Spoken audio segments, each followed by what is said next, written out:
कोल्हापूर जिल्ह्यातील petrol, diesel आणि gas साठ्याची सद्यस्थिती तसेच वितरण व्यवस्थेचा आढावा घेण्यासाठी राज्य नियोजन मंडळाचे कार्यकारी अध्यक्ष आमदार राजेश क्षीरसागर यांनी आज जिल्हाधिकारी कार्यालयात बैठक घेतली। यावेळी जिल्हा पुरवठा अधिकारी मोहिनी चव्हाण उपस्थित होत्या। बैठकीत पेट्रोल, डिझेल आणि गॅसच्या उपलब्ध साठ्याबाबत तसेच त्यांच्या वितरण व्यवस्थेबाबत सविस्तर माहिती घेण्यात आली। मात्र बैठकीसाठी संबंधित इतर एजन्सी आणि अधिकारी अनुपस्थित राहिल्याने आमदार क्षीरसागर यांनी नाराजी व्यक्त केली। सर्व संबंधित विभागांनी अशा महत्त्वाच्या बैठकीत उपस्थित राहून समन्वयाने काम करणे आवश्यक असल्याचं त्यांनी स्पष्ट केलं। ग्रामीण भागात रॉकेलचा पुरवठा नियमितपणे केला जातो, त्याचप्रमाणे शहर भागातही रॉकेल उपलब्ध व्हावं यासाठी शासन स्तरावर पाठपुरावा करणार असल्याचं आमदार क्षीरसागर यांनी सांगितलं। काय म्हणाले आमदार क्षीरसागर पाहूयात।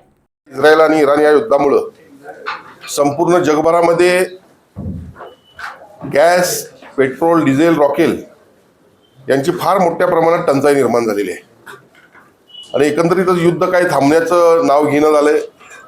गेल्या महिन्याभराच्या काळामध्ये अधिवेशनात असताना शिवसेनेचे सर्व लोकप्रतिनिधी, पदाधिकारी, सामाजिक कार्यकर्ते यांच्याकडून गॅस वितरणाच्या बाबतीत, पेट्रोल डिझेलच्या वितरणाच्या बाबतीत अनेक तक्रारी मला आल्या आणि म्हणून काल अधिवेशनात आल्यानंतर तातडीनं आज ही बैठक या ठिकाणी घेतली।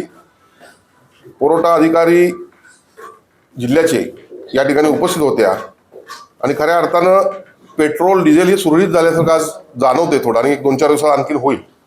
गॅसच्या बाबतीमध्ये गॅसमध्येही काय कुठलं जास्त सगळं संपणार आहे अशातला काही भाग नाही आहे, पण आपण घाबरून त्या ठिकाणी थोडं पॅनिक होऊन एजन्सीच्या दारात जाऊन बसतो। आता ऊन आहे आणि अशा वेळेला मग ठीक आहे, ते माणसाचा स्वभाव असतो, मला गॅस पुढे मिळाला नाही तर काय, अशी एक त्याची भूमिका असती आणि मग त्यावेळेला गॅस एजन्सीवाल्यांनी देखील काहीतरी मानवता दाखवली पाहिजे। अनेक हजारो लोक रस्त्यावर उन्हात तानात बसलेले असतात, माता भगिनी आमच्या तिथं बसतात, त्यांना पाणी देखील विचारलं जात नाही। त्या ठिकाणी तुम्ही शेड मारलं पाहिजे आणि यासाठी आज पुरवठा अधिकाऱ्यांना पूर्ण सूचना दिलेल्या आहेत। परत एकदा सकाळी उद्या गॅस वितरकांची बैठक आम्ही घेतोय आणि या बैठकीमध्ये वितरकांनी ग्राहकांना योग्य तो त्या ठिकाणी न्याय दिला पाहिजे, योग्य तो सुविधा दिल्या पाहिजेत अशी भूमिका त्या ठिकाणी आपण मांडतोय। खऱ्या अर्थानं रॉकेल विक्री देखील राज्य शासनानं ग्रामीण भागामध्ये रॉकेल विकावं आलेलं असं अशा पद्धतीच्या सूचना दिलेल्या आहेत। राज्याचे पुरवठा मंत्री छगन भुजबळजी यांच्याशी मी बोलतोय थोड्या वेळात आणि शहरामध्ये देखील लोकांना रॉकेल लागतं, प्रमाण थोडंफार इकडे तिकडे असेल, शहरात पूर्णच द्यायचं नाही ही भूमिका त्यांना पटवून सांगू आणि लवकरच रॉकेल देखील आपल्या भागातील लोकांना मिळावं यासाठी आम्ही प्रयत्न करेन। माझी नागरिकांना विनंती आहे की त्यांनी पॅनिक न होता परिस्थितीचा समोर जाण्यासाठी देशाचे पंतप्रधान नरेंद्रभाई मोदी, राज्याचे मुख्यमंत्री देवेंद्रजी फडणवीस, उपमुख्यमंत्री अजितदादा पवार, श्रीमती सुनेत्रा वहिनी या सक्षम आहेत आणि त्यामुळं लोकांना कुठलाही त्रास होणार नाही अशीच केंद्र शासन, राज्य शासन यांची भूमिका आहे। लोकांनी या ठिकाणी पॅनिक होऊ नये अशी मी त्यांना विनंती करतो।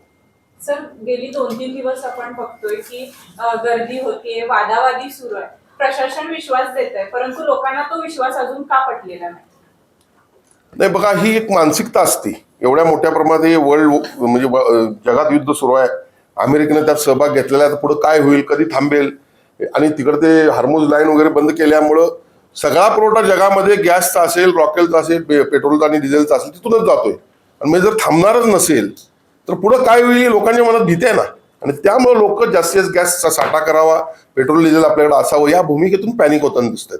पण निश्चितपणे गेल्या महिन्या-दीड महिन्यात जर पाहिलं तर भारत सरकार सक्षम आहे आपल्याला असं दिसतंय। जी भीती निर्माण झाली होती ती हळूहळू रिलीज व्हायला सुरुवात झालेली आहे। ज्या पद्धतीने आपण विचारता तर काल पेट्रोल पंप आणि डिझेलचा आपण सुरळीत झालेला आपल्याला मिळतं गेल्या काही दिवसाच्या रांगांपेक्षा, तर एक चांगली गोष्ट आहे म्हणायला पाहिजे, लोकांनी पॅनिक होऊ नये। जिल्ह्यात इंधन आणि गॅस पुरवठा सुरळीत राहावा, नागरिकांना कोणतीही अडचण येऊ नये यासाठी प्रशासनानं दक्ष राहण्याच्या सूचना देण्यासाठी आणि परिस्थिती हाताळण्यासाठी उद्या पुन्हा बैठक घेणार असल्याचं आमदार राजेश क्षीरसागर यांनी सांगितलं। स्वाद गोकुळचा, आस्वाद परंपरेचा, गोकुळ आईस्क्रीम सोबती प्रत्येक क्षणाचा, गोकुळ आईस्क्रीम।